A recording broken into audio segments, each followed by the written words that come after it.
pleased to welcome you to this first virtual town hall hosted by the Foundation for Defense of Democracies. I'm Cliff May, I'm FDD's founder and president. Anger and resentment at the clerical regime that rules Iran reached new heights in recent weeks. Under the cover of an internet blackout, the theocrats have reportedly killed hundreds of people, some estimates maybe over 1,000. With the internet now mostly restored, videos of what's been happening have been pouring out of the country. A campaign of mass arrests also has been underway. Today's conversation will attempt to shed some light on what all this means, where Iran may be heading, and what U.S. policy is, and perhaps what a U.S. policy should be. So please join in on today's conversation on Twitter at FDD and use hashtag FDD Virtual Town Hall. We've already received quite a few questions from around the world. We will try to get to as many as we possibly can. If you would like to submit a question while you're watching this, you can do that. Please email to us at questions@fdd.org. As most of you know, FDD is a nonpartisan policy institute. Our Iran team looks at a wide range of issues, including human rights, nonproliferation, and the nuclear file, economics, and politics. While today's town hall features two members of our Iran team, look forward to an upcoming podcast I plan to do with FDD Saeed Ghassaminejad, a brilliant economist and former political prisoner in Iran with a keen understanding of the Islamic Republic's ideology and ambitions. I always like to note to our audience that we call balls and strikes at FDD as we see them, and FDD takes no foreign government or foreign corporate funding, no foreign money. We never have, we never will. For more information on our work, I encourage you to visit our website. That's just fdd.org. So thank you again for joining us virtually. I'm now pleased to introduce Brian Hook. Brian Hook serves as Special Representative for Iran and Senior Policy Advisor to Secretary of State Mike Pompeo. Previously, he held a number of senior government positions, including Director of the Policy Planning Staff, Assistant Secretary of State for International Organizations, and Senior Advisor to the U.S. Ambassador to the United Nations. We're very pleased to have him here with us today to discuss these significant and timely issues. Thank you, Brian. Please welcome Brian Hook. Thank you. Thanks. Well, this is an honor to be a part of this first live stream that FDD is doing. I work very closely with Cliff and with Mark Dubowitz and the Iran team. I would say that there are a few organizations in Washington that are more effective in not only just the Iran space, but in any policy space as FDD. And so thank you for the work that you do. It is very important, and it's also very timely. I wanted to maybe just say a few words about the protests, the recent protests in Iran, and then look forward a little bit. We just had a successful hostage exchange over the weekend. But I want to first start by addressing the atrocities that the Iranian regime committed against its own people. On November 18th, protests were spreading throughout Iran. In Maushar, a city in southwest Iran, a number of Iranian demonstrators blocked a road. The State Department has received videos of what happened next. Without warning, the IRGC opened fire and killed the protesters.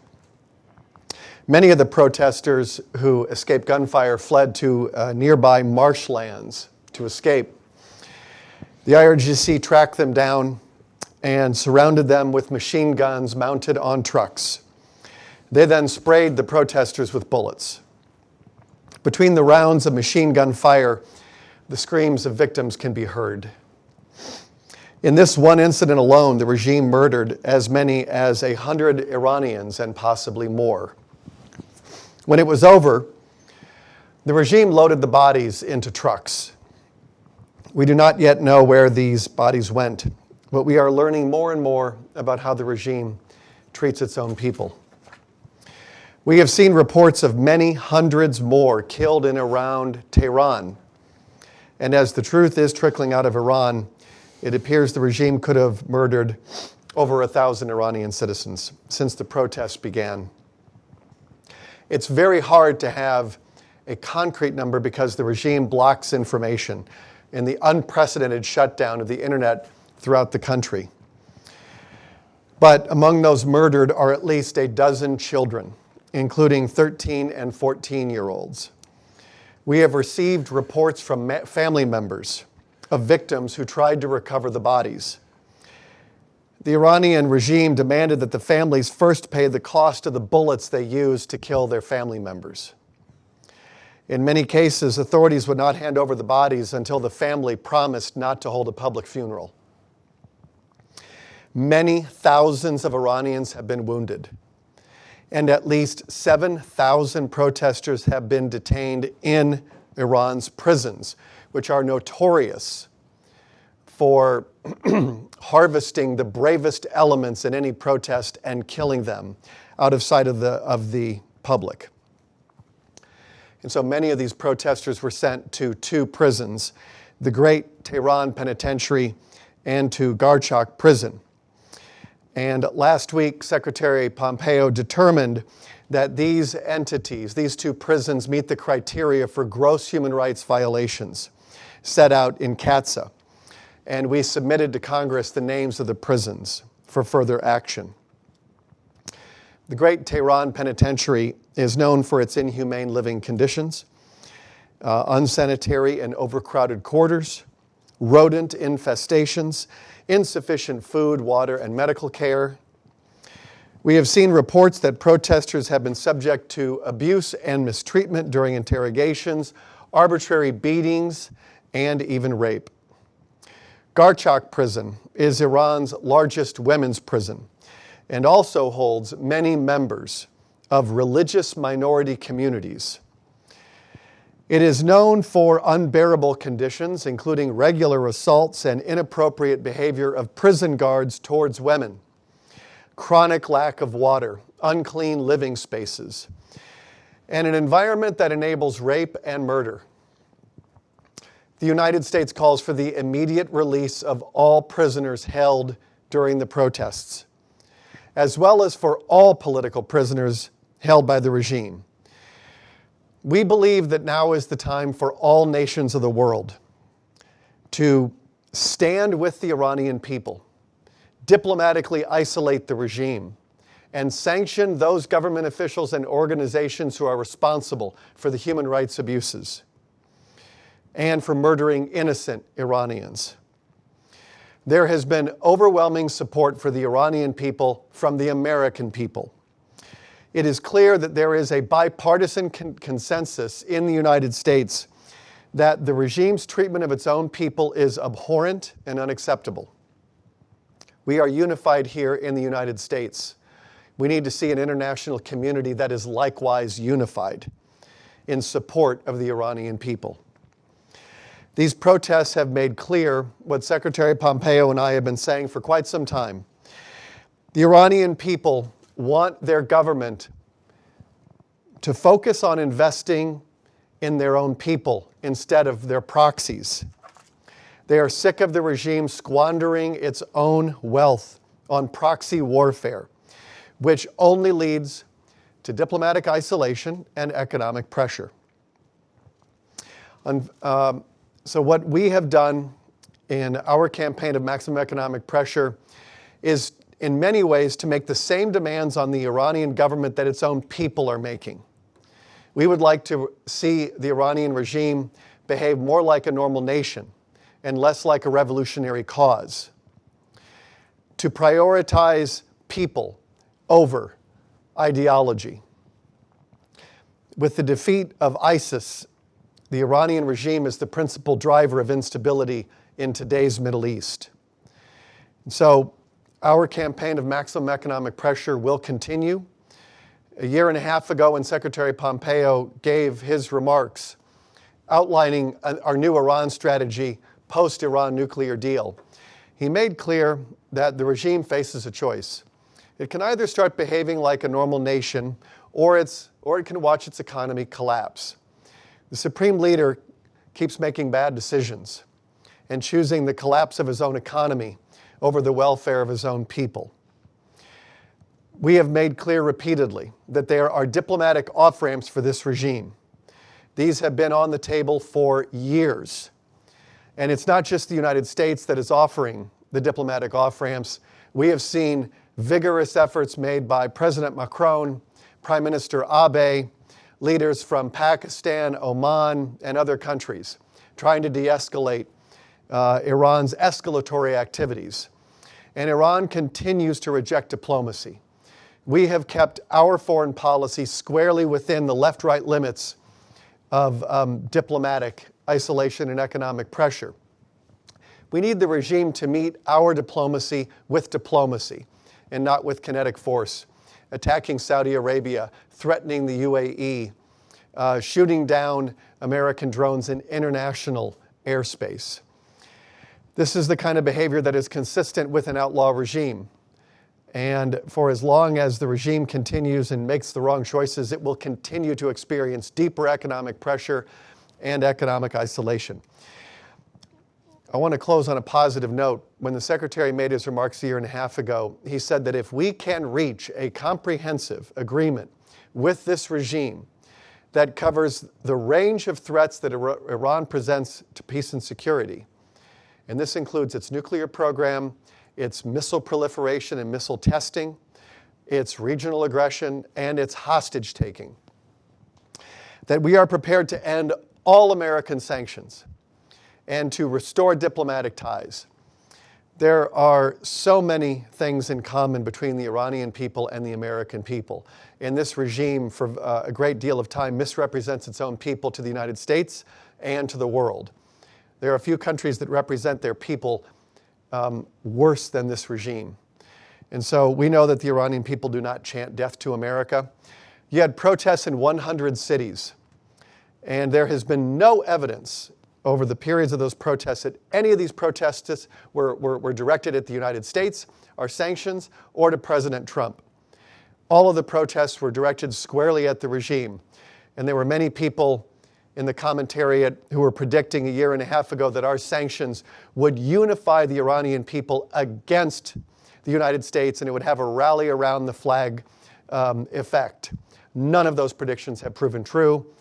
It's quite the opposite. We have had 40 years of this regime failing and brutalizing its own people. And there is a much better future for the peoples of America and the peoples of Iran if the regime would start behaving like a normal nation. We have put in place a policy that has been very successful at denying the regime historic levels of revenue. The regime is weaker today than when it was 2.5 years ago, and its proxies are weaker. I am very pleased that we were able to conclude an exchange over the weekend in Zurich, Switzerland. I am hopeful that this is a first step, and these confidence-building measures can lead to, I hope, the release of all innocent Americans who are currently detained in Iran. It does show that there is a way for the United States and Iran to reach an agreement. And over the last few weeks, we conducted diplomatically very good exchanges that were brokered by the Swiss. And I think diplomatically and logistically, it was successful on both fronts. And we hope that this will lead to a consular dialogue so that we can get the remaining Americans who are detained in Iran out. And especially Bob Levinson, who has the longest, no American has been missing longer than Bob Levinson. So we continue to demand his release and others who are innocently held by the regime. So with that, I'm happy to have a conversation with Cliff, and we can answer the questions that are submitted virtually.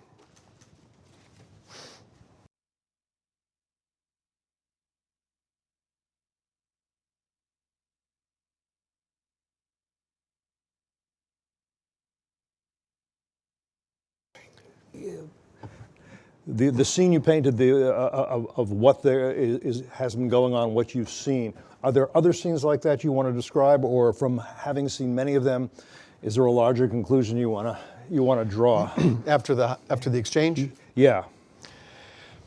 What I'm pleased about what we were able to conduct over the weekend We were able to win the release of an innocent American who was in Iranian prisons for over 3 years. And there were no pallets of cash, no sanctions relief, and no change in our policy.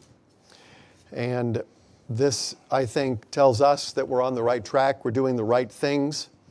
It was a fair negotiation, and I do hope it's a first step.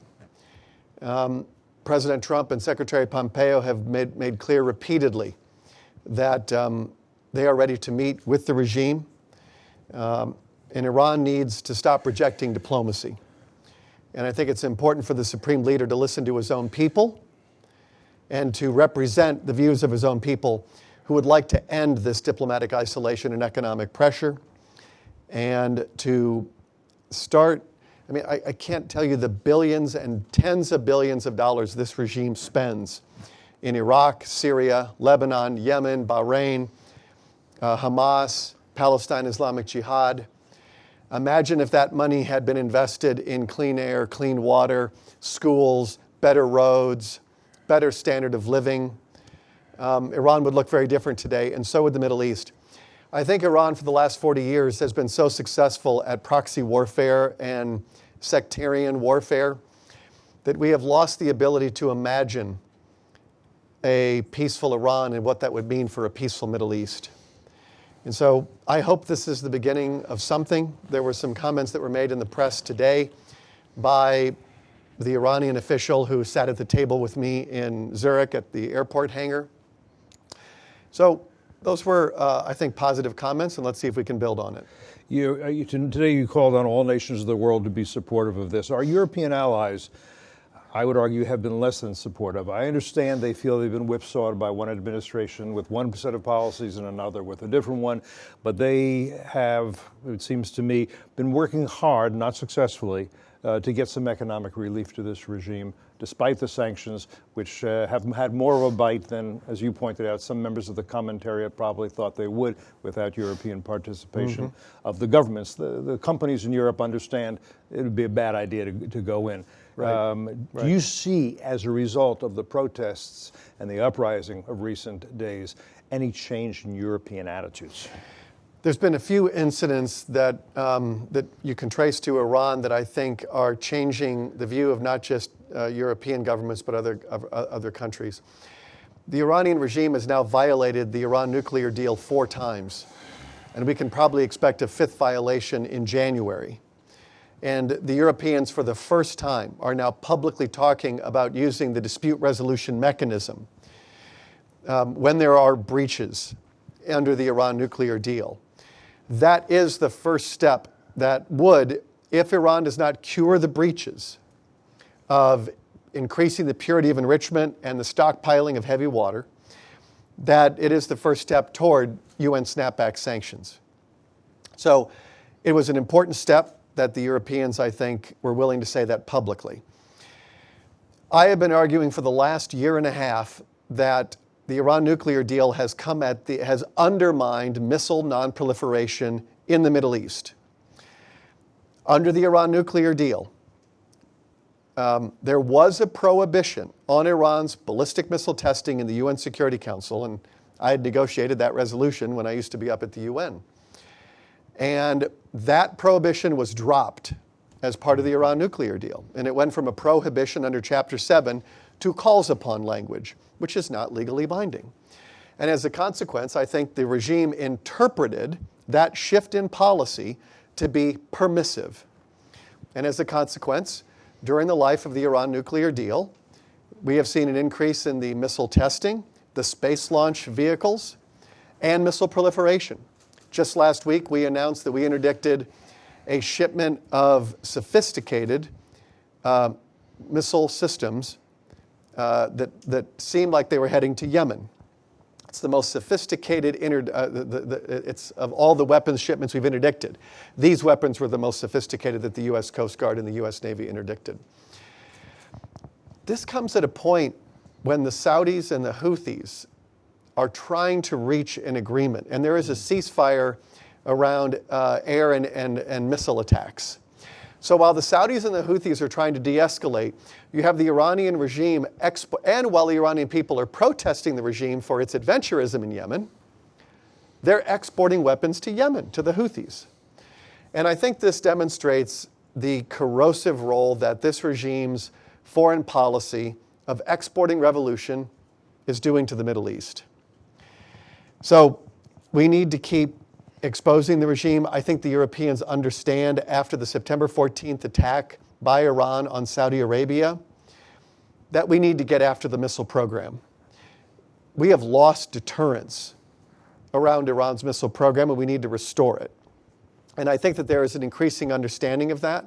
We're out of the deal, and happily to be out of the deal, because now we have the kind of leverage to prevent Iran from achieving its goals of being a nuclear weapon state. We're also able to go after the missiles and the regional aggression in a much more significant way. And I'm not going to give counsel to the Europeans on what to do, since we're not in the deal anymore. But I think Europe is heading more directionally in the right direction. You're more hopeful that they'll have snapbacks at the UN. That's a possibility without the Europeans, but it's easier if the Europeans want to be involved in it. Am I right about that? I think that's right. I think the Iranian behavior is making it harder for the other members of the Iran nuclear deal to justify the continuance of it. Yeah, I mean, I agree with you that Iranian behavior in terms of proliferation and other activities, and its violations of the deal should impel the Europeans. But they should also, it seems to me, you can comment or not, when they should look at the human rights violations of recent weeks, that also should be a motivating factor for Europeans who do care about human rights normally. Yes, and it is important, as I said in my remarks, for all nations of the world to condemn this regime for its brutality against its own system. The numbers of murders staggering.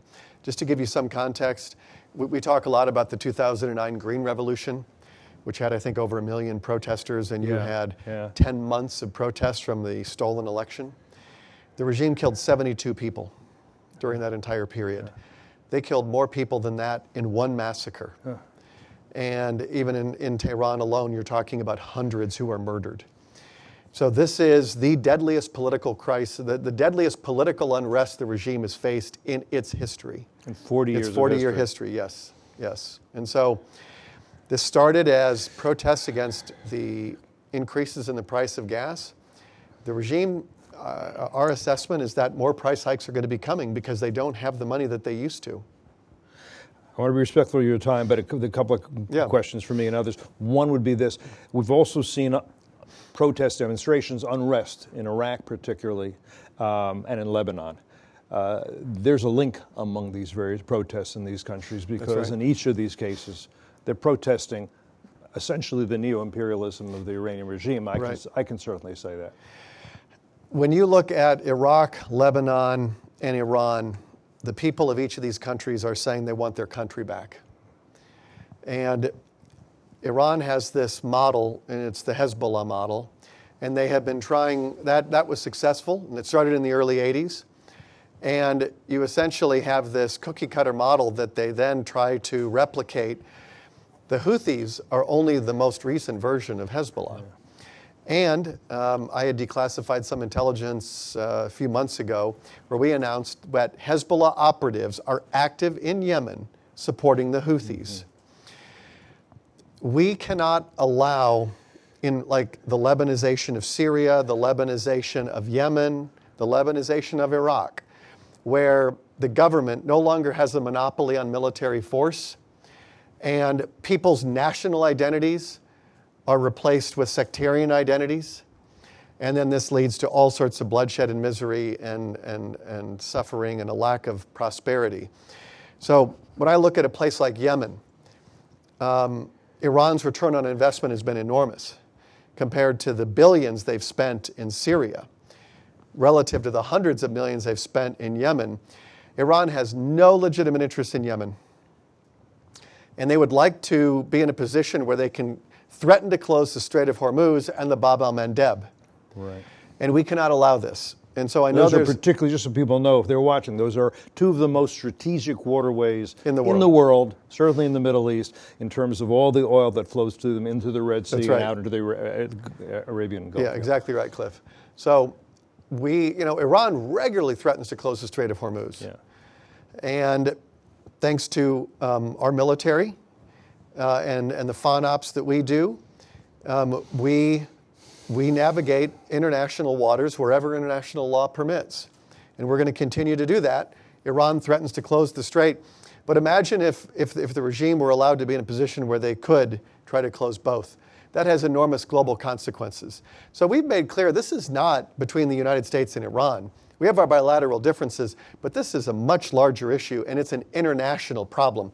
When Iran attacks the world's largest oil processing facility, that's not a dispute between the U.S. and Iran. It's a global problem, and it requires an international response. Right, and I think it requires support that the U.S. has not yet necessarily received, since a lot of other nations would feel the impact of those kinds of closures much beyond what the U.S. would feel. They're much more reliant on that. It's very true. I think, if I have my statistics correct, 70% of the oil coming out of the Strait now goes to Asia, and 30% I think goes to Europe.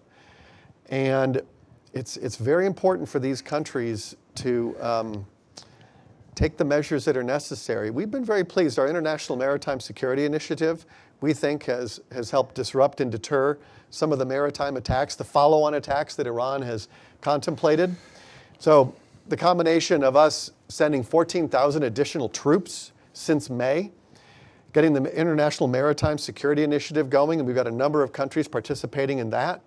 We've enhanced our intelligence, surveillance, and reconnaissance efforts, and all of that, I think, has helped to de-escalate. That doesn't mean that Iran is out of options, but we've put in place extra effort. I've spoken in recent days to quite a few Iranian dissidents, many of whom would say that they wish the U.S. would openly favor regime change at this point. And I think their argument is that this regime won't change its behavior because it's revolutionary, it's Khomeinist, it's jihadist, it's Islamist. It's simply, and it cannot be anything else. How do you respond to what the dissidents are saying? Well, I do engage with the Iranian diaspora on a pretty regular basis. It's a very passionate diaspora, and I've met with them all over the world, and so has Secretary Pompeo. I know that they have their differences, but what I say to them is that we agree on more than we disagree. Let's not get too hung up on some of the differences we have. Let's just focus on standing with the Iranian people and supporting their wishes for a more representative government. The future of Iran will be decided by the Iranian people, and it will not be decided by the United States government, and I think that that's appropriate.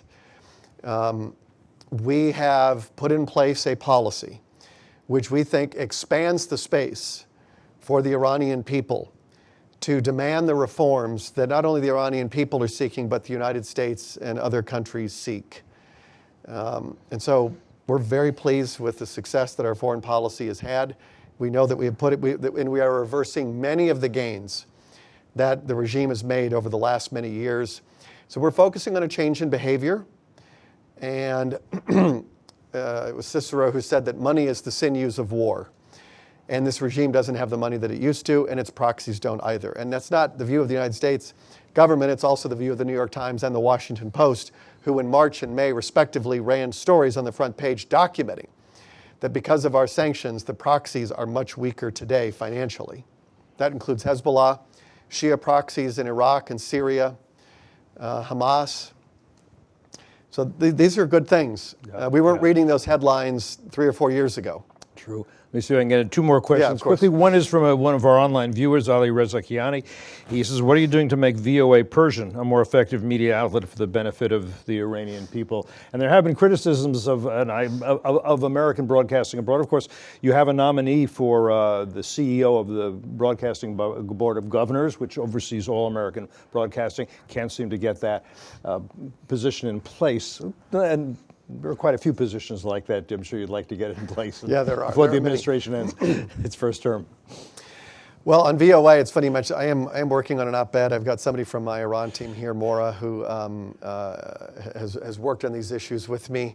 I don't want to say too much about something that we're going to be saying publicly, but it is an issue that I track closely. Okay. I'm aware of it. It's a frequent concern that I hear when I engage with the Iranian diaspora. Yeah. And so I'll have more to say on it soon. All right, I'll ask you this for a final question. You could do two more since the one I just gave was too short. Well, it's too short. Okay, let's go to this one.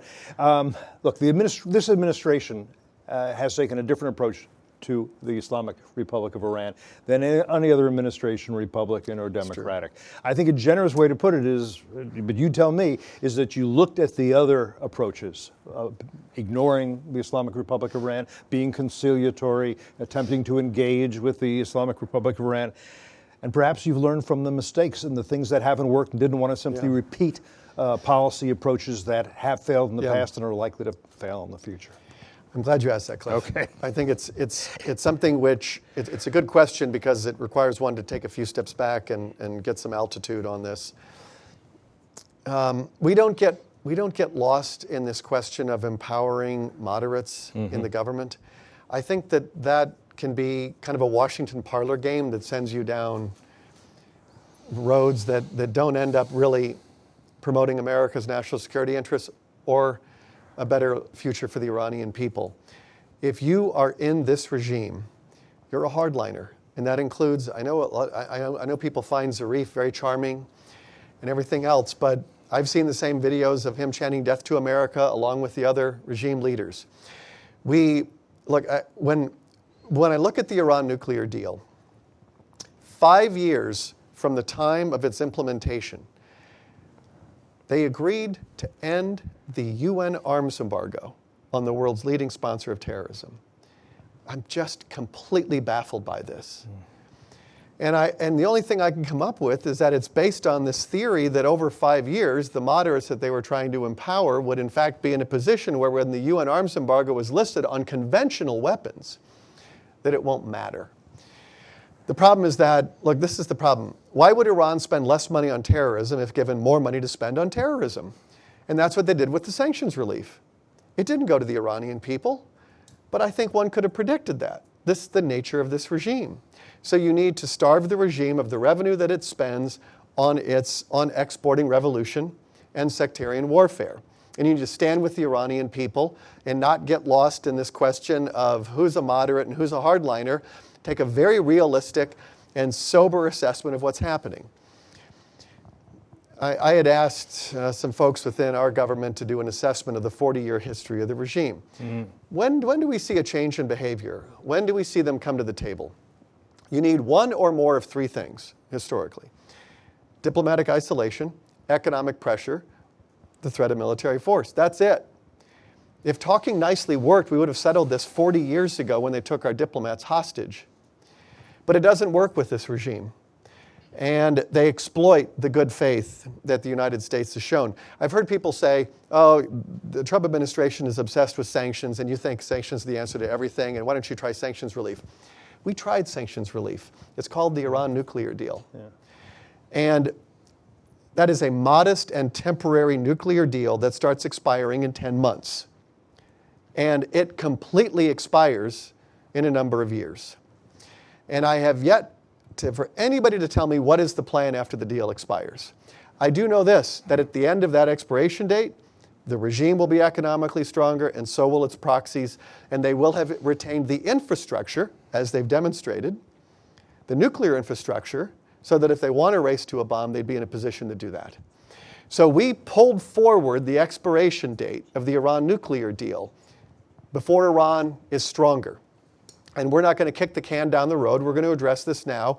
And we're not going to just limit a deal to the nuclear piece. You need to hold up a mirror to the threats that Iran presents, be honest about it, and present them. And that list is Secretary Pompeo's list of 12 demands. My last question is on those demands, because I've heard so many people say, those demands are unreasonable, those demands are unfair, those demands are tantamount to asking the regime to just simply surrender. Right. I'm sure you would like to address that. Well, here's what I would say to those watching. Go down the list of 12 and tell me which of the 12 you would like Iran to keep doing. Tick off a couple of them, I mean, so they know what you're talking about here. So the world's leading sponsor of terrorism should be enriching nuclear material. So Iran should continue giving Hezbollah $700 million a year. The regime should continue taking dual citizens hostage and arbitrarily detaining them for years and putting them in prison.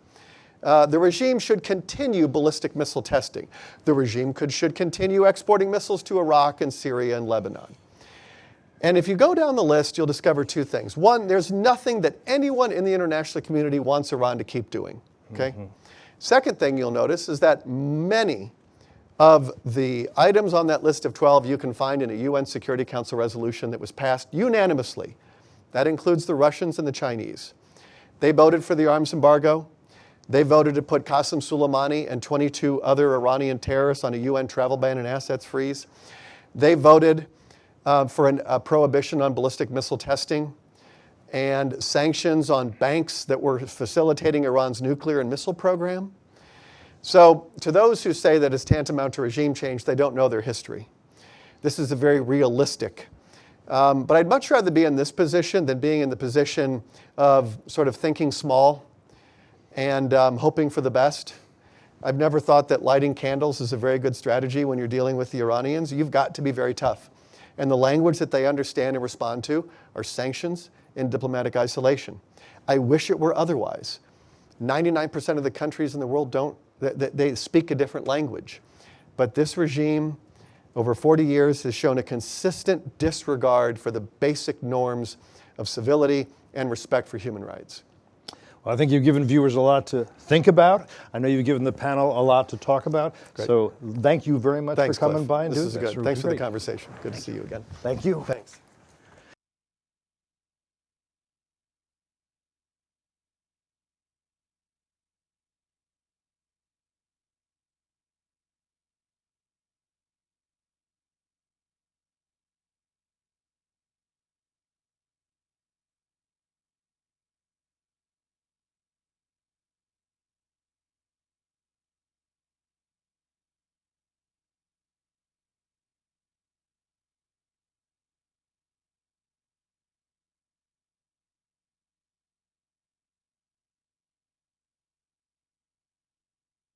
And let me introduce the members of our panel.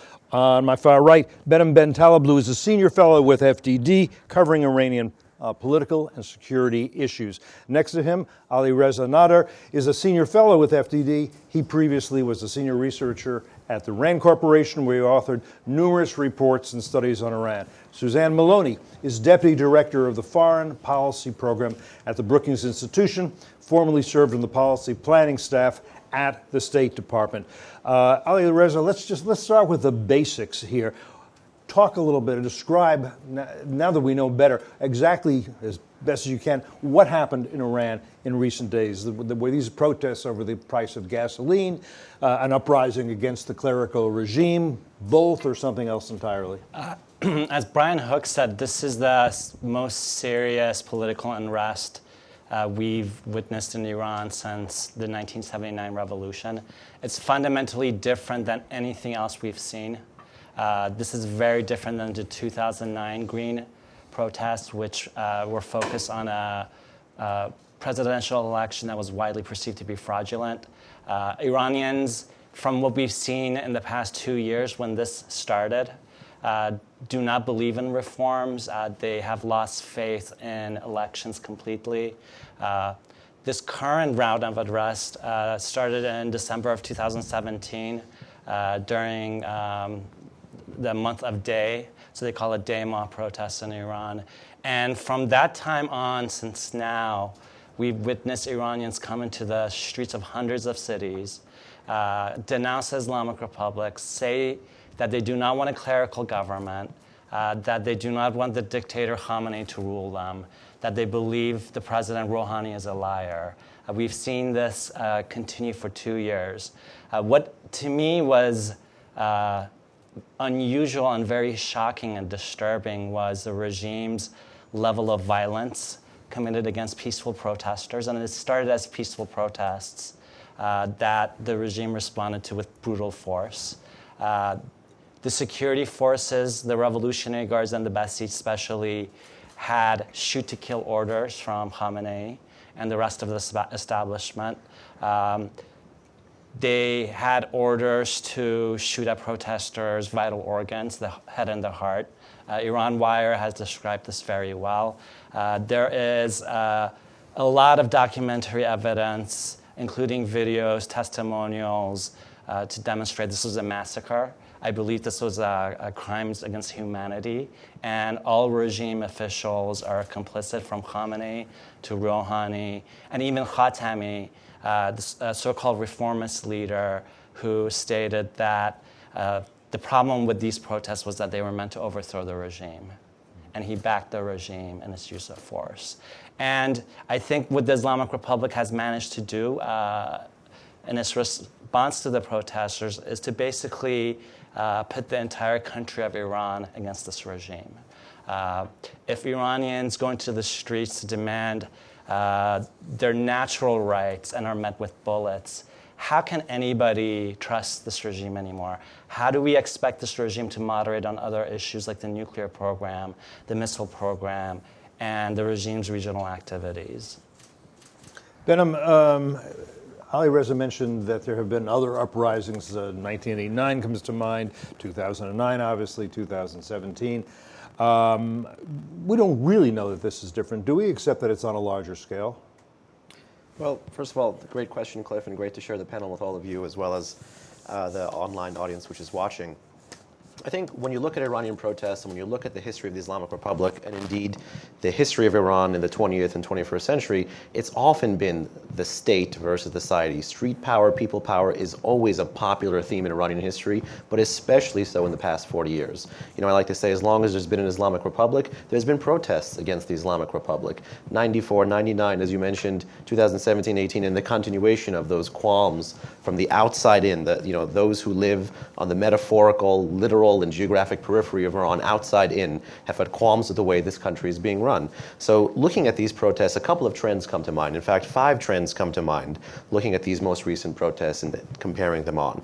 The first is the increasing frequency of the protests and the diminishing gap between protests. Look at it, used to be a decade, 99, 2009. Then you have 2017, 18, and then 19.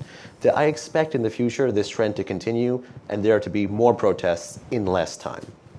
The next trend, of course, is looking at what the protesters are saying. There's more nationalist rhetoric than ever before. There's more of an Iran first vibe, and there's a much stronger anti-regime vibe. So I think Ali Reza is right when he says it's the death of reform and perhaps even, if I may say so, the birth pangs of revolt or revolution or rebellion. The qualm is not the gas price. The gas price is the spark. The political difference between state and society is the substance of the protest, is the substance of the chants. So expect Iranians to continue to show their dissatisfaction with the state.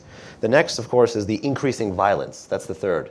The longer these protests go on, expect the regime to do more violent things, and quickly, and more damaging, more deadly. Like Ali Reza said, the shoot-to-kill order. I expect this to grow.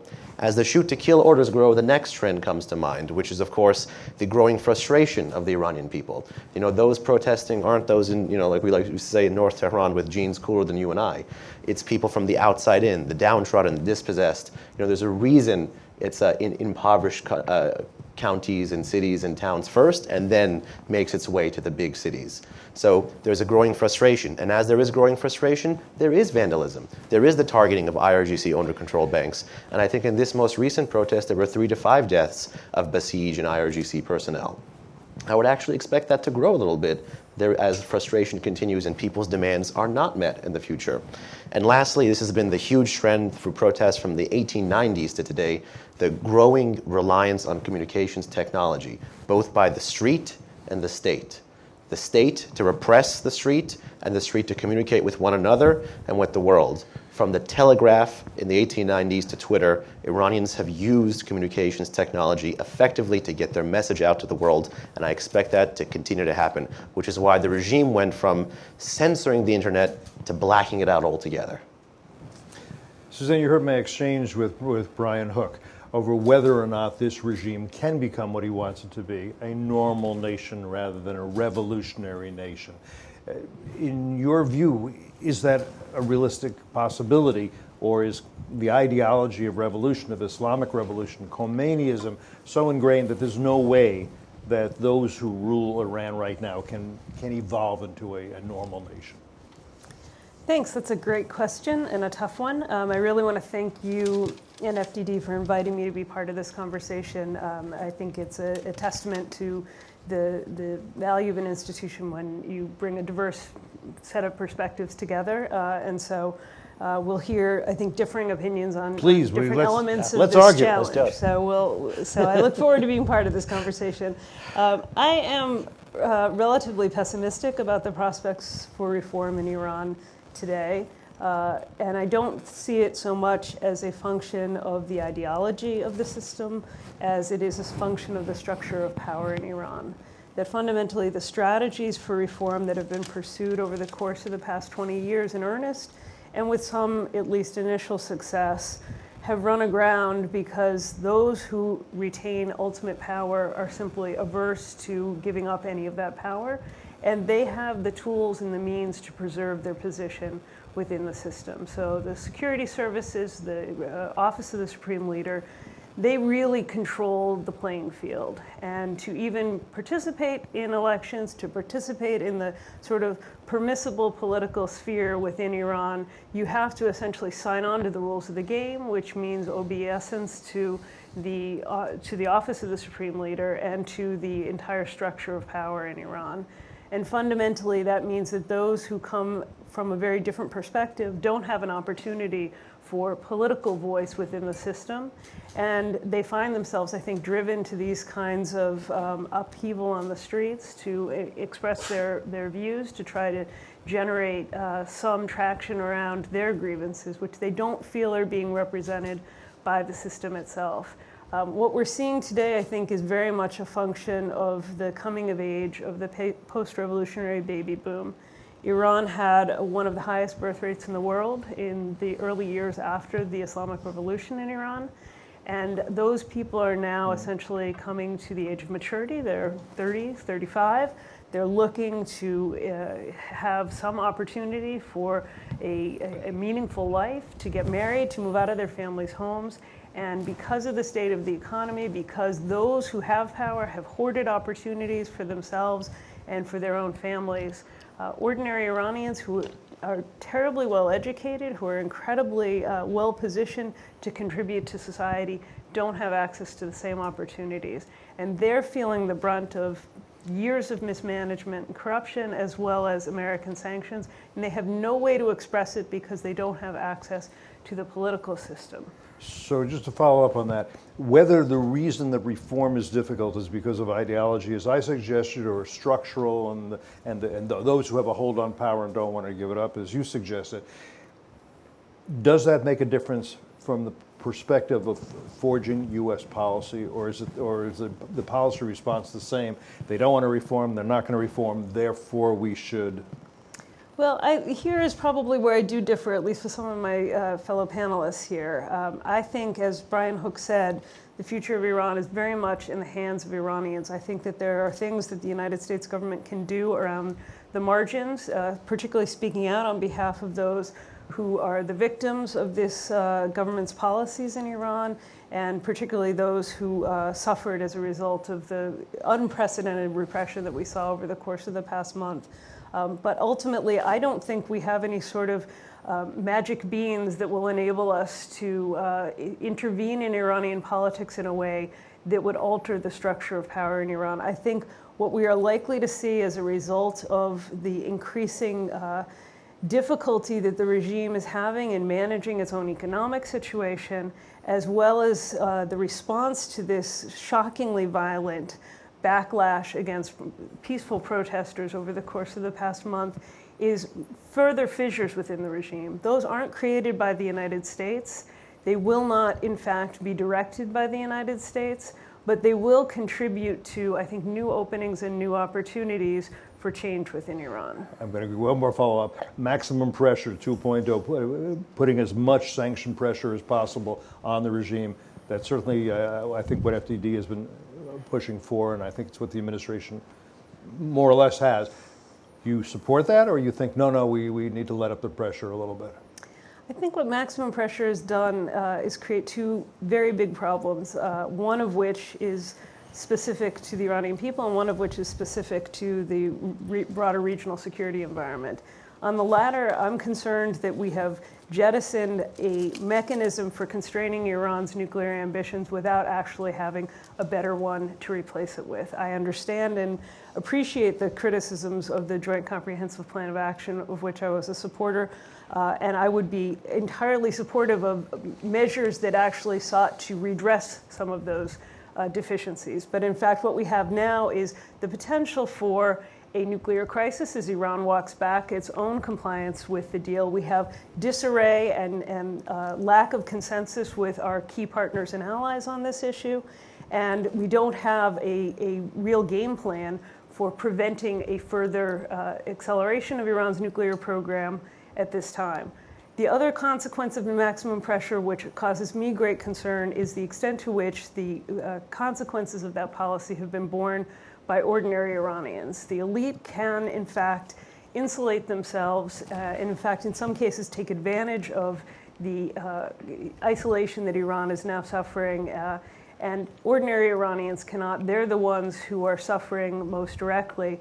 And at a time when the United States has now banned entry on the part of Iranians during this current administration, I think that we are left without the kind of leverage that Brian Hook was talking about to really help the Iranian people. Ali Reza, I know you have a response to this, I can tell.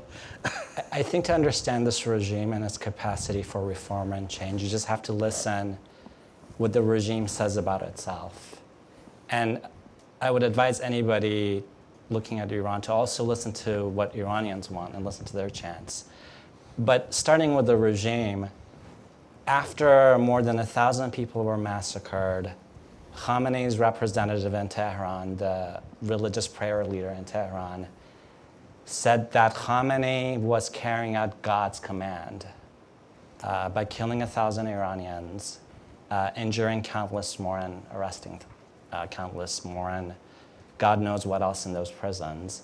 To me, that shows this is a theological dictatorship that holds itself accountable to what it thinks is God. And it is not accountable to Iranians.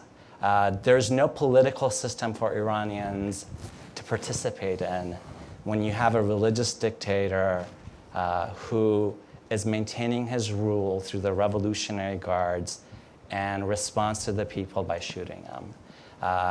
I have no doubt that this regime is beyond reform, that this regime, I am absolutely certain it's beyond reform, it's beyond moderation. Even look, as the regime fights an existential crisis, largely of its own making, it is still shipping sophisticated weapons to Yemen. It's still building a vast military infrastructure in Syria. It is spending money all over the Middle East and beyond. It's funding Shia groups in Nigeria even. As Iranians are crying, let go of Syria, think of us. No to Gaza, no to Lebanon. These are some of the chants they were chanting. These are the chants we've been hearing for 2 years. Yeah. That don't spend our money outside of Iran. We're literally dying here. And I agree Iranians are suffering the most. But Iranians have been suffering since 1979. And this regime has made false promises of change for 40 years. When we look at the sanctions regime against the Islamic Republic, it did not start with the Trump administration or the Obama administration or the Bush administration. It started after 1979 when this regime took American diplomats hostage, a practice that continues to this day. And that no matter what kind of negotiations you have with this regime, no matter what kind of deals you have, this is a tactic that will continue well into the future. Even if Khamenei passes away, they've chosen a successor for him, most likely reported to be widely in Iran, Raisi, a man involved in the mass execution of Iranians in 1988. So how do we expect the system to reform when we have clerics say during the protests and after that, don't even mention Iran. There is no Iran. This is the Islamic Republic. I believe fundamentally if the United States will want its 12 points met, and I would add a 13th point, by the way, to that, and we can talk about it later, but if it wants those 12 points met, this is not the regime to meet them. And Iranians know that very well. They've been saying in the streets. They've been saying, we don't want this regime. We don't want our money spent elsewhere. So why base your plan on a regime that has zero credibility, is inauthentic, is un-Iranian, un-Islamic, and seeks to expand its power across the Middle East to the bitter end? But it's worth talking about this a little bit because Meet the Press won't discuss this. No, the fact that we talk about this as a theocracy, and it's sort of uncomfortable for Americans and for Europeans to think of it that way. But what we're really talking about is that it's a country in which the ruling class is the religious class, or really part of the religious class, because not all the imams in Iran, as I understand it, either it's in 79 or in 89 or today, agree with Khomeiniism as an ideology of Islamic revolution and conquest and imperialism. Talk a little bit about, these are serious, and maybe we may disagree with Suzanne on this, that these are serious men of faith, but it's a very perverse faith from a Western point of view. Yeah, and the funny thing is, it's a perverse faith from the mainstream Shiite worldview as well. Remember, the doctrine, the governing doctrine in the Islamic Republic of Iran, Velayat Faqih, the guardianship of the jurisprudent, is in many ways in what Islamic studies would call bid'ah, innovation. Shia Islam has bid'ah hasana, a good innovation, positive innovation. So that's how you can get around, riffing on Islamic law. But Khomeini in many ways did riff on Islamic law, and that's why sometimes people do say that that kind of position of the Velayat Faqih, the guardian jurist, the philosopher king, if you will, is part Plato, part Quran, and part third world authoritarianism par excellence. So there are many things that make Iran and the Islamic Republic of Iran very different, but there's things that make it look like a lot of other third world tin pot dictatorships that are one crop countries. And the main loser in that, of course, is the Iranian people. I think Ali Reza's list of qualms with Iran, the best charge I could say in there is that it's an anti-Iranian government. And that's something as an Iranian American you feel particularly proud to say. Brian Hook, who was sitting right here when Cliff was interviewing him, said that best in his own way. And to kind of incorporate Suzanne's comments into this about max pressure, I think the administration has a good policy towards the government of Iran. The max pressure policy is the correct policy. What Washington needs to do better and to conceptualize better is what's the approach, what's the policy towards the people of Iran? We have a max pressure component.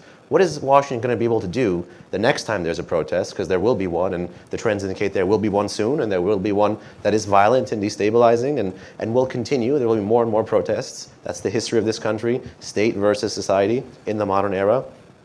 What's the max care component to the max pressure component? Where is this component? And at FDD, there's another friend and colleague of mine, Saeed Ghassemi-Nejad. We had a small op-ed talking about towards a protest policy playbook. What are the things that Washington can do? What are the right framing Washington can do and think about and then later on implement the next time Iranians take to the streets? How can Washington not get caught flat-footed? And what kind of predicate towards a better policy towards the Iranian people can Washington begin to lay now? And disabusing ourselves of some of these I would say now disproven notions of reform or moderation is the first one. The next, of course, would be do no harm. The next, of course, would be target the regime and its assets. So right now, when the Iranian people are talking about getting jailed and killed and shot, look at the plethora of videos on Twitter and YouTube. I don't even have Twitter, so refer yourselves to Ali Reza's account, that actually have small local level officials in Iran bragging that they recommended the police shoot and kill protesters. And name and shame and designate and target these people, then build multilateral coalitions with the Europeans, get them to put their money where their mouth is. The next time there's an internet blackout, let's think about creative ways that, can get Iranians online, whether it's Wi-Fi from the periphery or distribution of satellite phones through whatever networks may exist. There are many, many ways, and creativity should always be respected and accepted on Iran policy. And that's why it's healthy to have a vibrant debate. But first and foremost, the predicate of this debate is to disabuse ourselves of these notions about what the regime is and isn't, and let them speak for themselves. And a quick follow-up on that. Your impression, I don't know if there's evidence for this, but your impression is that Iranians today want to be proud of their nation, the nation of Iran, and are not proud of the Islamic Republic, which is ambitious to be hegemon of the Middle East, ambitious to be imperialist, wants to control Lebanon, wants to control Yemen, wants to control Iraq, wants to control Syria. That's not their interest. They'd like to, well, to coin a phrase, to make Iran great again. I think you hit the nail on the head there, and it's there's ample room for this administration to be able to make that case. That doesn't mean Iranians who want change don't want Iranian power to be respected in the Middle East. The fundamental question is, how is Iranian power being wielded at home and abroad? No one is trying to push Iran away. Iran is a country in the Middle East. The Iranians, the saying goes, are successful all around the world except in their own country, except in Iran.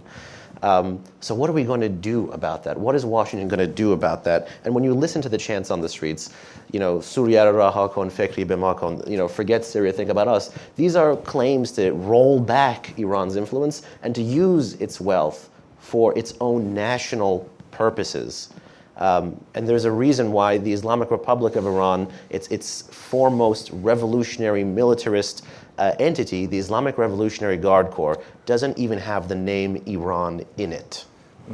Let me go to a couple of questions from our virtual or cyber audience. Our first comes from a member of Congress, Representative Joe Wilson of South Carolina, also a ranking member of the House Foreign Affairs Subcommittee of the Middle East, North Africa, and International Terrorism. He writes, I'm so pleased FDD is hosting this virtual town hall. I wanted to use it as an opportunity to send a message to those protesting in Iran. We in Congress are watching, and the world is watching. We hear your voices. We support peaceful efforts to determine your own future and to stand up to brutality. And I want to ask the panel, what more specifically can we in Congress, we talk about the administration, can we in Congress do to support human rights and democracy in Iran? Ali Reza, why don't you start? I think the number one thing Congress can do, and that's a great question, thank you, Congressman. Both Congress and any U.S. administration, whether Republican or Democratic, has to acknowledge and recognize and have a policy shaped around the fact that Iranians do not want the Islamic Republic. They've expressed that very clearly. We don't know what kind of political system Iranians want. We won't know that until Iran is a freer country, because under current circumstances, it's just a guess. But we know Iranians do not want the Islamic Republic, and they don't want the clergy in power. I think it's very important for Washington not to believe in this falsehood that they're moderates in this regime. If Rouhani is a moderate, then the world is in big trouble. A president that's involved in the mass shooting of people is not a moderate. And I think that should be the 13th point, that the political aspirations of the Iranian people are important, and that Iranians, like everybody, deserve an open and democratic system. There are lots of other things I think the United States can do. Brian Hook mentioned Voice of America. Look forward to seeing what he was talking about in terms of changes there. Because when we look at Iran, outside broadcasters have been very successful, like Manitou TV, Iran International. And I think the U.S. really deserves a very credible voice in that. So look forward to those efforts. I think key is to convince our European friends that there are no moderates in this regime, and that they shouldn't give such wide space for the regime to operate in Europe, to maintain networks, and for European officials not to be so intent on just investing and trading with this regime as it faces revolt. I think very regular statements from Congress and the United States really matter to Iranians because this regime wants to convince the world that it doesn't hear the Iranian public as it is getting slaughtered at home. And that's why the internet was shut down and there were mass shootings. So anything in terms of providing internet to Iranians, I think any sort of material assistance is important as well. We've seen during the Cold War, for example, how $30 million to Solidarity was very helpful. The U.S. can fund various groups, labor groups, civil society groups that are seeking fundamental transformation of the system. And there's much more. Suzanne, anything that's specific to Congress, which, I mean, the executive branch carries most of the load on this, obviously, but what about Congress? I think Congress is an incredibly important voice on human rights issues across the board and needs to be out in front on expressing concern about what's happened in Iran and holding the Iranian government to account for any future reiteration of the kind of violence that we've seen over these recent weeks. I think Congress can also contribute to improving or encouraging the administration to improve some of the existing channels, for example, for access to humanitarian goods. That's completely not contradictory to the maximum pressure policy. It doesn't require the administration to reverse face. In fact, Congress is the body that legislated that food and medicine should not be subject to sanctions with respect to any sanctions program. And so they should, in fact, be pressing the administration to ensure that there is good access to agricultural products, to pharmaceuticals, to medical devices. If anything, this bolsters the utility of American sanctions because it eliminates one of the primary criticisms of these measures from the government in Iran and from some of our allies and partners around the world. I think the other element of the sanctions where Congress could be very useful is looking for more opportunities for exemptions to enable Iranians to have access to technology. It's been an inadvertent consequence, I think, of the sanctions that, whether it's various messaging apps or other types of platforms, accessing the cloud, all of this has been off limits to Iranians because companies are simply so cowed by the overwhelming reach of American sanctions that they simply avoid anything that might be perceived as sanctionable. And so specific licensing, really pressing those issues because, as I think Behnam said, communications technology has been critical for both Iranians to coordinate amongst one another, but also for the world to be aware of what's happening inside the country. Behnam, I know you've looked a lot into humanitarian exemptions to the sanctions.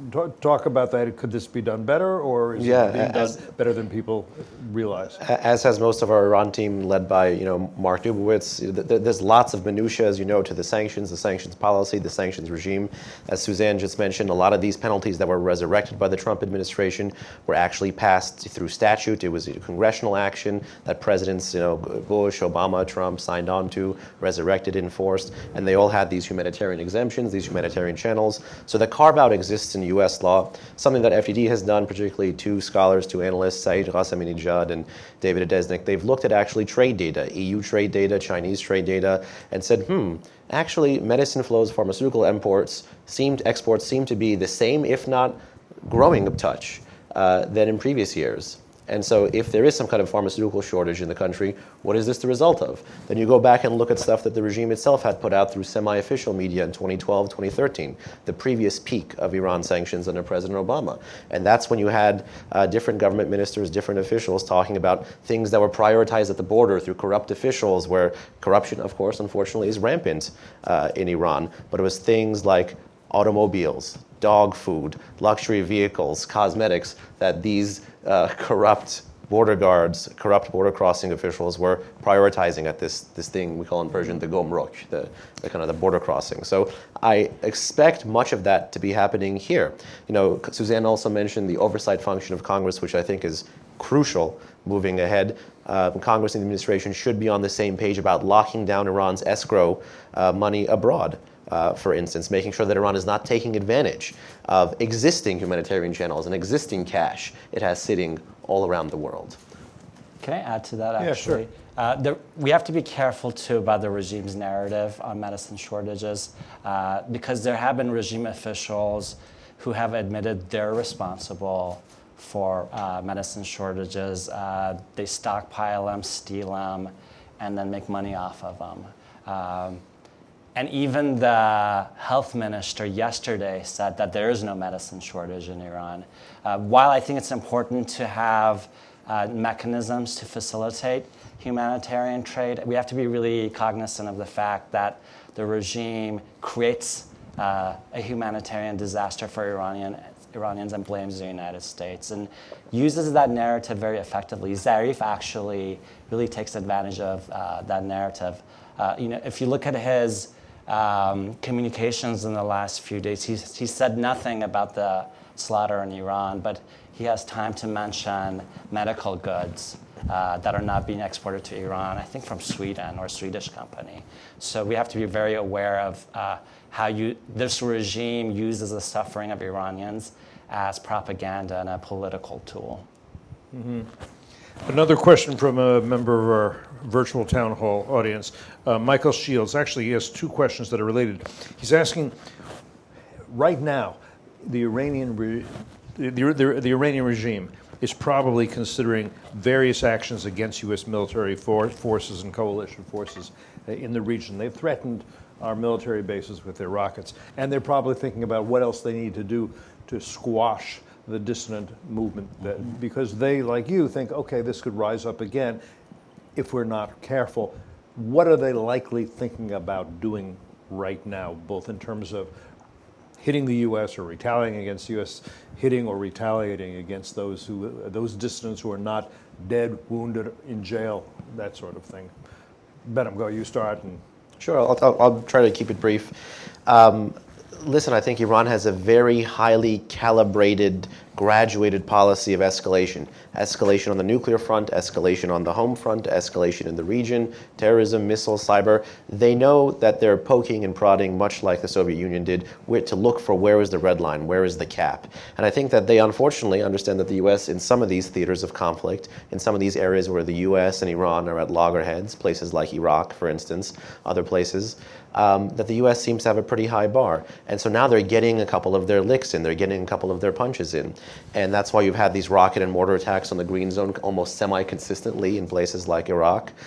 You've had missile proliferation continue despite the dwindling revenues by the regime. These are things that they believe are in their ideological and strategic imperative. So they're looking constantly to get a one-up on the U.S. And in some perverse way, these are measures of success for max pressure. If you're choking someone and they begin to flail wildly at you, it means that asphyxiation is setting in, the choking is setting in, that the regime realizes how effective your tool is and is now looking to deter you from continuing along that path. International and regionally, the Islamic Republic wants to scare everyone so maximum pressure can be eased. And I think the Aramco attacks were a demonstration, as are the attacks against U.S. military bases. The regime wants to up the ante, not to launch a full-scale war, but to make the rest of the world anxious about the possibility of war, especially oil importers, especially in East Asia and Europe. In terms of what the regime will do to dissidents, we've seen what it does. It's been killing dissidents, assassinating dissidents for 40 years, and there's definitely has been an increase of assassination, especially in Europe. A former Iranian official, for example, was assassinated in Istanbul recently, and a lot of Iranian dissidents and political activists and human rights activists have told me they fear going to Europe now. A trip to Paris was very regular for them, or a trip to London. A friend of mine actually was telling me that he was invited to a very important event in Germany, and his response was, no way. I think even dissidents and activists and figures who are very popular in Iran are also at risk in Washington, D.C. We have to be honest about that assessment. I don't think this regime would hesitate to use physical violence anywhere, from Iran to Iraq, where dissidents are getting assassinated, to Europe and here. I want to just go back to the protests of recent days. More than 100 cities had protests, that's correct. Many more. Many more. Rural and urban alike. And do we know also those participating? Iran is a multi-ethnic, multinational country in a way. They were equally or even disproportionately Kurds, Arabs, Azeris, Baluchis. Do we kind of know the answer in terms of who was trying to rise up against the regime? Suzanne, I don't know if you know this question. It may be a hard one to figure out, but give me your impressions if you know them. I don't feel as though we have credible data at this stage to state conclusively, precisely who was protesting and precisely what the locus of those protests were. We know that, in fact, I think as Behnam said, this was very much an outside-in phenomenon, that in fact the protests appeared to proliferate in smaller, less wealthy suburbs of major cities, on the periphery of Iran, in various parts of the country where there are significant populations of ethnic minorities. There are some reports that suggest the death toll was much higher in the parts of the country where there are a large number of Arab Iranians. There are certainly evidence that Iran kept the internet shut down for a longer period of time in areas like Sistan and Baluchistan, again, where there are ethnic Baluch minorities. And so, I think that there is some reason to believe that, in fact, that those parts of the country that are more diverse may have experienced higher levels of turmoil and or a more violent crackdown. I want to bookend that by reinforcing the fact that I think there's very little evidence in my mind that this in some way could be interpreted as a kind of fragmentation of the country. As both my co-panelists have suggested, everything that we can verify from the material that's coming out of Iran since the internet has been restored suggests that the slogans and the types of rhetoric that people were using in protest was highly nationalistic, and I think that that's a very important caveat. And let me just, a number of questions come back. When we say it's nationalism, we're saying that to a great extent, the Arab Iranians, the Azeri Iranians, even the Kurdish Iranians perhaps, are not thinking of separatism. They're thinking of being part of an Iranian nation, but part of an Iranian nation that is not theocratic in nature. Is that, again, I'm asking you to speculate a little bit, hard to know, but is that what your impression is? So from what I've seen since the protests, as we're getting more information, the protests took place everywhere, all over Iran, from Tehran to Mashhad to Tabriz, Shiraz, Khuzestan, any place in Iran you can imagine.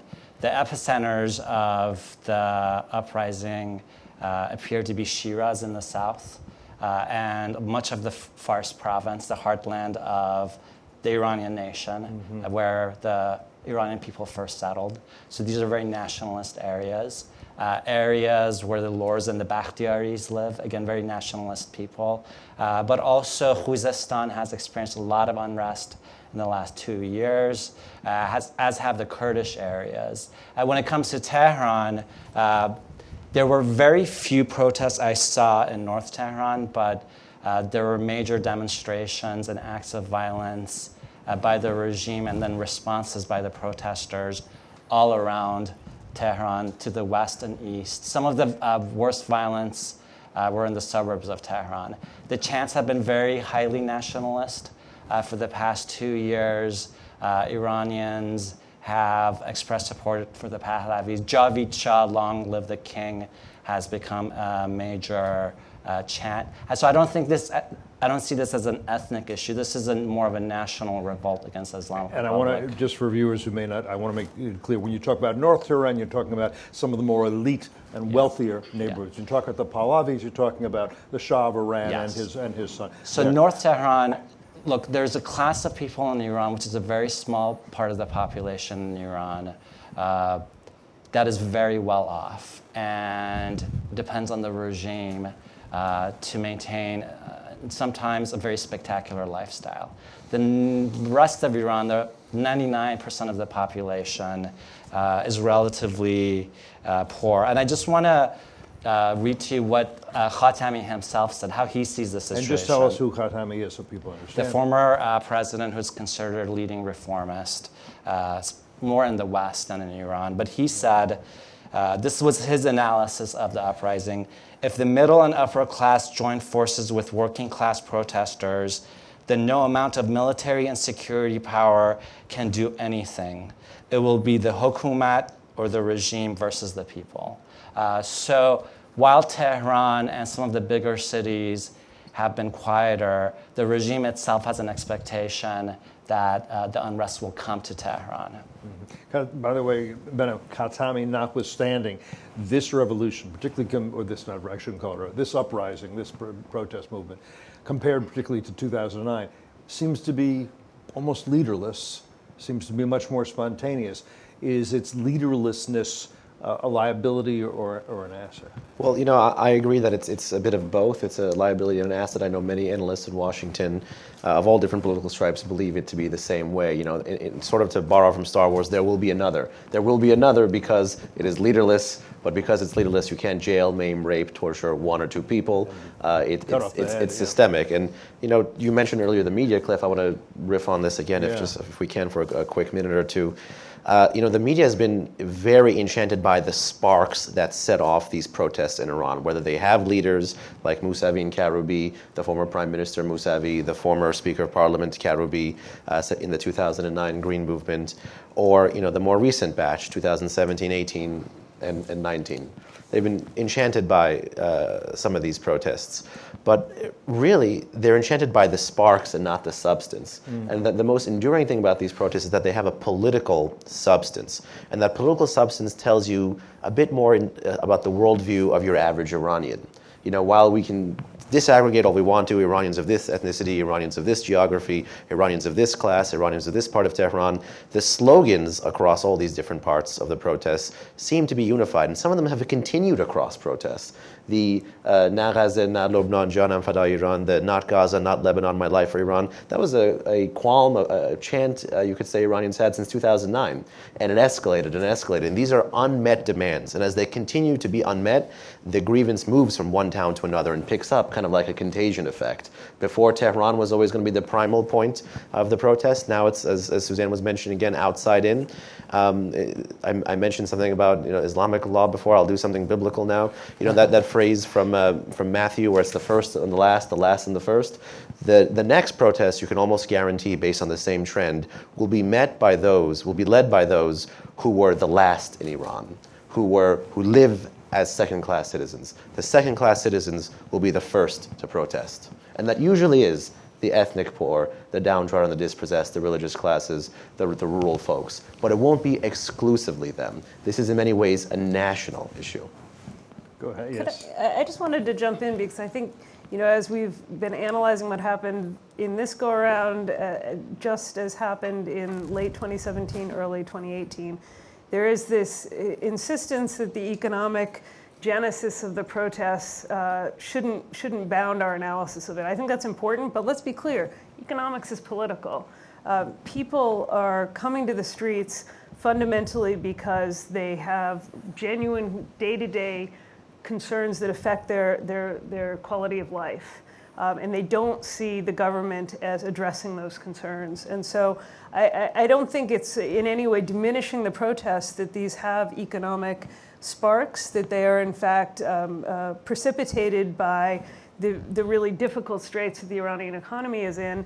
And in fact, that very fact makes it more likely that we're going to see more of this because the Iranian government has almost no choice but to adopt additional measures, whether it's new price hikes on other commodities or on fuel, whether it's an attempt to collect more in taxation to meet the hole in the government budget, whether it's the crackdown on profiteering that has already begun to try to ensure that people aren't essentially making money off of the shortages that have been imposed by sanctions. All of these measures that the government of the Islamic Republic has been forced to adopt have a political and social consequence, which is that people are very unhappy and they are going to the streets because they don't have other mechanisms for making their voice heard. But isn't that exactly the purpose of a maximum pressure campaign, to force the government to make hard choices?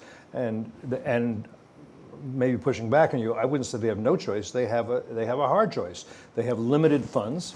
They can use those funds to increase the standard of living, or they can spend on the Houthis and Hezbollah and Hamas and the Palestinian Islamic Jihad and those concerns. They have a choice, but they're making that choice, and it's not a choice that people in the streets like, which I think is why their anger is not so much against America, but against the regime that is making choices that do not benefit the people of Iran, that benefit the Houthi struggle to take over Yemen, which they see as not in their best interest.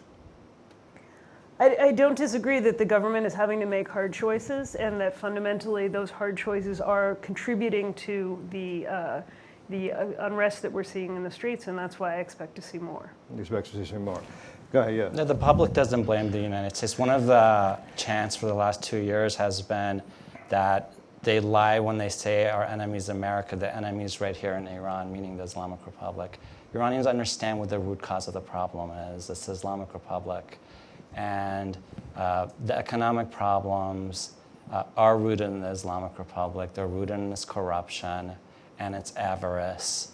And it's mismanagement to an extent, too. The idea that Khomeini or Khamenei or Rouhani or Zarif, that these are wonderful economic managers who really know how to put together a modern economy and get it going. I mean, I think that's probably unlikely, don't you think? I mean, no person with the ability or the education or the morals to run a country wants to work with these guys.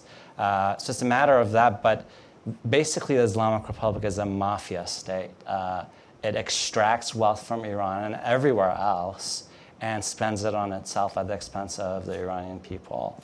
That is the basic model, I think, to view Iran. Maybe there was an intention 40 years ago to create some sort of a republican with a small r and representative system. But the system we see today right now is a mafia state backed by military force. You know, my impression is that the major media do not cover the Islamic Republic of Iran very well, but that it's also very difficult to do. If you're a journalist, and my background is as a journalist, and you're plunked down in the middle of Tehran, you take your life and your freedom in your hand if you tell the story straight and you don't in some way placate the government. The kind of thing we haven't heard that much about is who exactly was. We talk about the government putting out forces to shoot Iranians who are protesting. I've seen some information. Again, it's not easy to get, that it was useful to them to have a unit that was made up of Afghans doing the shooting, of having Persians in the Arab places and Arabs in the Persian places, and actually Iraqis coming and people from abroad, and using them because they are less likely to be reluctant to pull the trigger because it's not their brothers. Am I wrong about that? Is that what you're hearing as well? That they've used foreign forces, definitely. Absolutely, yeah. The Hashd al-Shabi from Iraq occupied... Which are a Shia militia out of Iraq, just so people get it. A proxy for the Revolutionary Guards in Iran, essentially. They were used to put down protests and control Khuzestan province after the floods.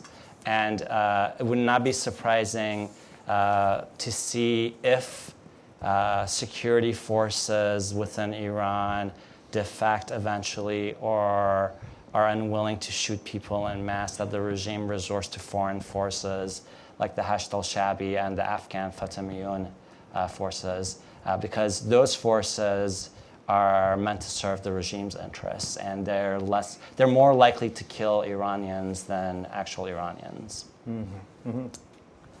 Mm-hmm.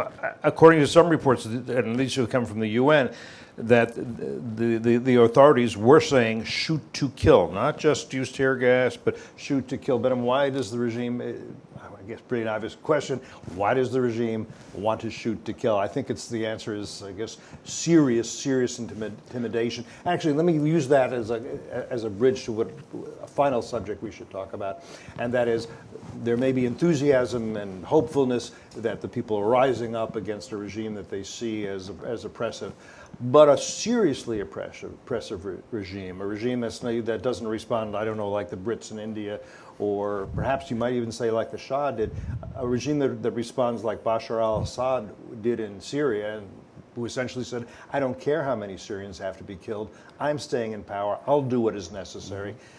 Serious repression historically works, no?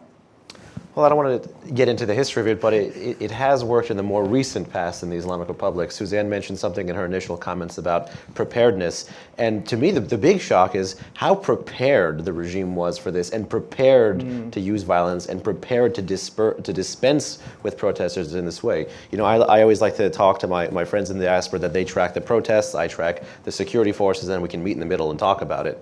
And, you know, Iran uses a different security force for a different type of protest, for a different type of result. You know, in some places it does more jailing, in some places it does more killing, in some places it's snipers, in some places it's the Revolutionary Guard Corps, in some places it's the paramilitary of the Revolutionary Guard Corps, Iran's all-volunteer force, the Basij. In other places, but in particularly the 2017-18 protests, it's been the law enforcement forces, Niru Intizami, with their special forces, Niru Hay-Vijé. You know, they have this layered mosaic approach. The security force they need prepares the proper amount of force that they need. It's a highly methodical cocktail of lethality and cunningness that they apply to this. But now, it just seemed to be, as Ali Reza and the UN and everyone else was saying earlier, shoot to kill. It was lethality. And I think they knew they had to be so lethal. They couldn't take this more traditional 94, 95, 99, 2009, 17, 18 approach.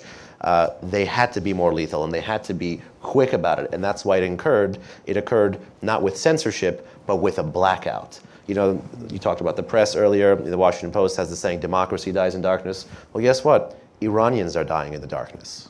Yes. And maybe for a final question, your other thoughts, if the if the Islamic Republic rulers were well prepared for this, they'll be well prepared for the next round, the next time the protests. I'm not sure, you tell me, that the U.S. was as prepared as it might have been for this.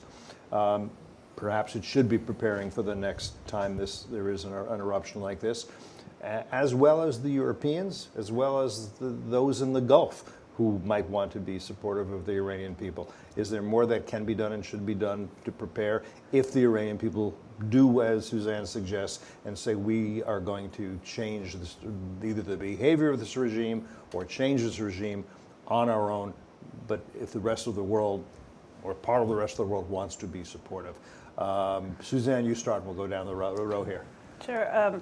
I think we'll watch carefully to see what happens next. The degree of violence that was utilized to repress this latest outburst in Iran was absolutely unprecedented. I'm sure to people who hear about Iran as an authoritarian state, the imagery it may be predictable, but in fact, as we've discussed today, nothing like this has happened in modern Iran, where you see gunmen in the streets, snipers in buildings. That's not the normal mode of disrupting popular upheaval in Iran. And it's not clear to me that, in fact, it is considered a success by the regime, given how much dissatisfaction has been expressed within the political establishment itself. It's not clear to me whether or not there may have been concerns about the reliability of security forces. Obviously, we know that, in fact, people were willing to shoot to kill, but we don't know of cases, and there may be cases where, in fact, there were doubts about the reliability of the security forces, as there were in 2009 and after previous periods of upheaval in Iran. So I think there's a lot of uncertainty about exactly how this proceeds. The two things that the United States government should and must be doing now, first and foremost, are to begin, if they haven't already, to really try to find a way to make good on the promises that were made, in fact, publicly by a few Trump administration officials, that we would reconnect Iran to the broader world internet. That didn't succeed, and we should be working on that now to try to find mechanisms to maintain some level of connectivity in as broad a fashion as possible, so that if Iran, in fact, tries to repeat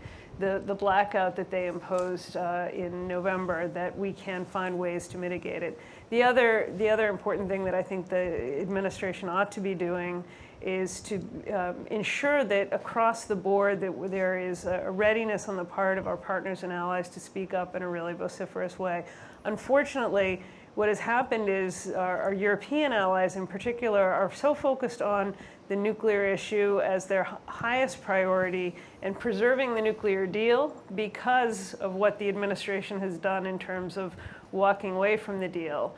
And so for them, this is always, human rights issues are never top of the list for the Europeans, and they're even further down the list as a result of the administration's policies.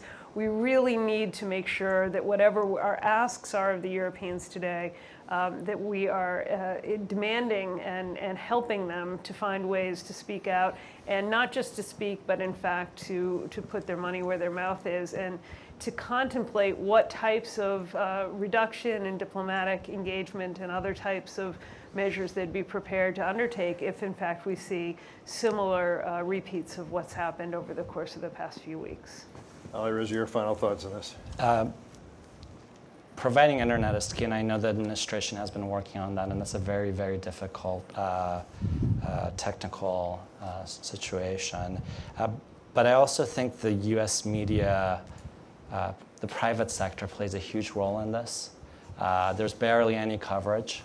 There was one interview by a prominent media personality that was focused on the travel ban. The travel ban is unfortunate and counterproductive, but the vast majority of Iranians cannot travel to the United States, period. They can't afford it. So that really impacts a very, very small section of Iranians in the diaspora. But I think the media can play a much, much better job and do a much better job on this. I think that any administration should be open-minded as to what comes next. We shouldn't just think that Iran only has the Zarifs of the world to engage with. There are lots of other people, both outside of Iran and within Iran. I do not believe this was completely leaderless. Even the woman who was reported by The Guardian to lead civilian protesters in blocking major roadways, to me, that's a leader. Those people are showing leadership. There are Iranians outside of Iran that are showing leadership. The more the administration engages with those forces, the better. And finally, I think the United States really needs to recognize that, first and foremost, the aspirations of the Iranian people matter, and that the Iranian people are pro-American. I believe a lot of them are pro-democracy, and ultimately we have to have the imagination to envision Iran at peace with itself and the world and the United States and its allies, and I think that's doable. I think it'll be a very difficult objective to meet. I do not believe the United States should sit aside. I think it should be vocal. It has a major role to play in Iran. The destinies of the two countries have been bound together for more than 60 years. And I think the U.S. has a moral and strategic imperative to back opposition democratic forces in Iran. Behnam, your final thoughts? I agree with so much of what is being said. Modern Iran, most unfortunately, is a tragedy. Brian Hook was standing just right where you are, talking about these two prisons that have been recommended for designation. I remember when he first mentioned that at the State Department, I spoke to my family later on that day, and my mother very casually just said, when the hell did Iran build so many prisons? There weren't this many prisons before 1979. Yes, there were prisons, but this proliferation of the Kahrizaks and the Garchoks and all of these other penitentiaries that exist in Iran today is really a measure of what that state has become. And so keeping that in mind, that framing in mind for U.S. policy, I think, is going to be critical. How can you stand with the Iranian people? How can you name and shame those who oppress them? And how can you continue pressure on the regime to successfully impose costs and make their foreign policy harder and make their domestic repression harder? So everything on the satellite technology, communications technology front, Suzanne and everyone else was saying absolutely critical. Everything on meeting with opposition and standing with the Iranian people that Ali Reza was saying was absolutely critical. But just getting creative about some of the ways that we do things that Washington does, like sanctions.